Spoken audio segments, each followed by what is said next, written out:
Now, there was raucous applause at the White House today. Now, and it wasn't for Joe's handling of COVID or Russia or the economy.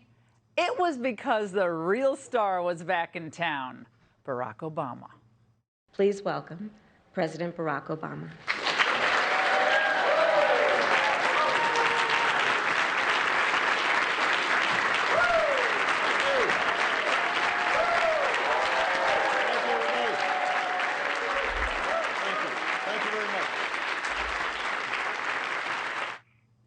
Now, if you thought Biden looked tentative and kind of feeble when he's on stage by himself, it is really bad when he's on the same stage with Obama.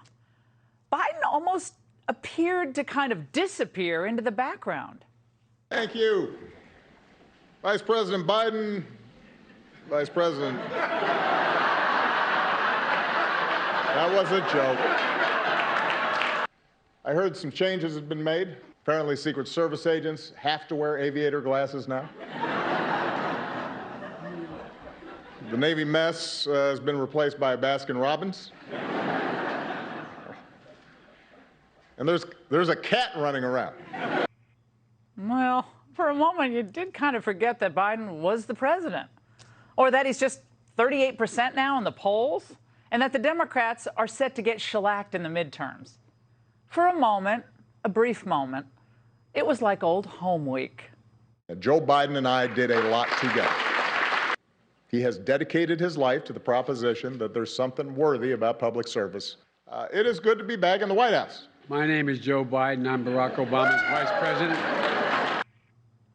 Obama is just a consummate politician. He does have that uncanny ability to make the most mundane things sound important and to sound confident in himself even when things are falling apart. Now, Biden, he has the opposite problem.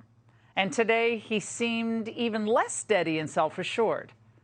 Now, make no mistake, this wasn't an event to celebrate 12 years of Obamacare. 12? Is that some special anniversary? It was an event to try to resuscitate Joe Biden. Chalk that one up as another swing and a miss, by the way. The problem with Biden, of course, isn't his comms team. It's not his PR. It's not that he doesn't have Obama's star power, and he doesn't. The problem with Biden is his policies. And none of Obama's smooth talk changes the reality of what's happened to his party, because Americans see really clearly now what the Democrats' priorities are. Like, number one, open borders. It's absolutely no question in my mind that Biden sees it as his mission to allow in as many illegals into the country as possible over the next 3 years. Maybe as many as 10 or 15 million when all is said and done. Second priority, sex talk with kids. The Florida legislation is the tip of the iceberg. The Biden White House is aligning itself now with the most radical elements on the issue. And when they're pressed on it, and boy, are they pressed on it, they just fall back on generalities. At what age does the White House think that students should be taught about sexual orientation and gender identity? We have spoken to the Don't Say Gay bill in the past. What we think it's a reflection of is politicians in Florida propagating misinformed, hateful policies that do absolutely nothing to address the real issues. Now, it was a simple question that she couldn't or didn't want to answer. And it's just like Judge Jackson, when she pretended that she couldn't define what a woman is. In both cases, both women knew the right answer. But they also knew that if they said the truth, they'd be destroyed by the left. No wonder Psaki's heading for the hills before the midterms. I can't blame her. Third priority, January 6th and prosecuting Trump. Now, they worry, obviously, that if Trump wins, they can't beat him. So by 2024, they think they need to knock him out of contention. He took an oath to protect and defend the Constitution of the United States, and he failed to do that for many hours while the Capitol was under attack. He violated his own oath of office by inciting mob violence. It was the most dangerous moment for our democracy in a century.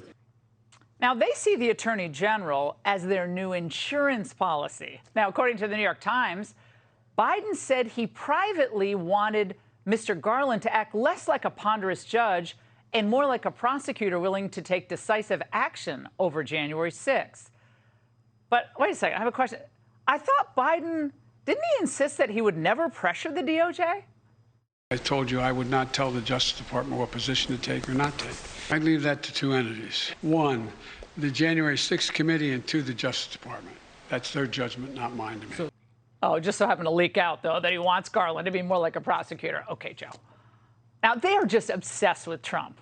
And when they should be obsessed with addressing problems like the ones they created, inflation, for instance. Fourth priority, the war on cars. If you're not driving a plug-in, you're going to be paying through the nose forever if the Democrats have their way. Let's face it. And high gas prices, they're not a consequence of bad policy. High gas prices are the policy. He canceled Keystone, suspended new federal oil and gas leases. He raised fees for federal drilling on land, ordered all government vehicles to be zero emission, et cetera, et cetera. Now, gas was $2.38 per gallon when Joe Biden took office.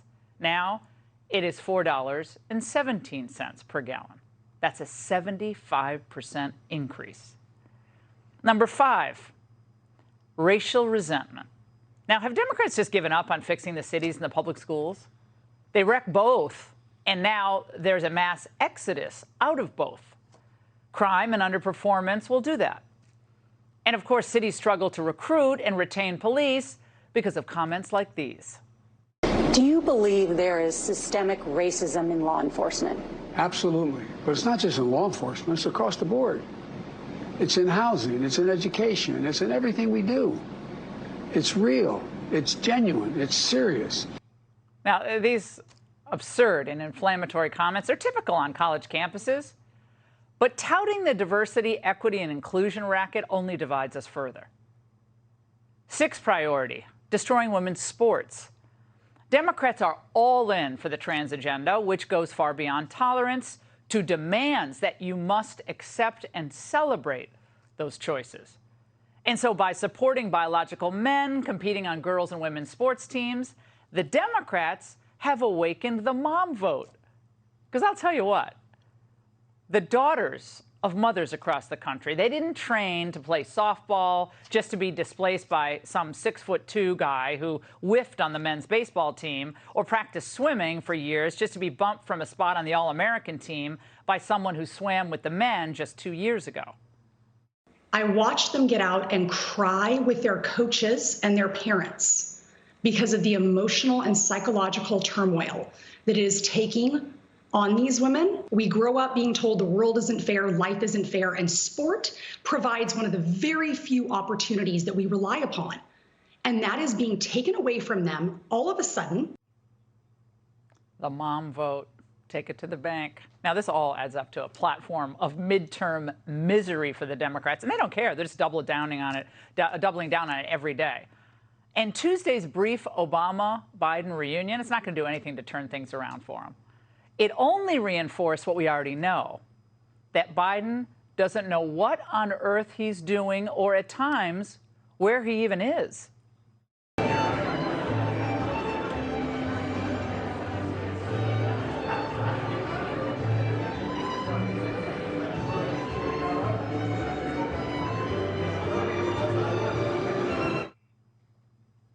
And that's the angle.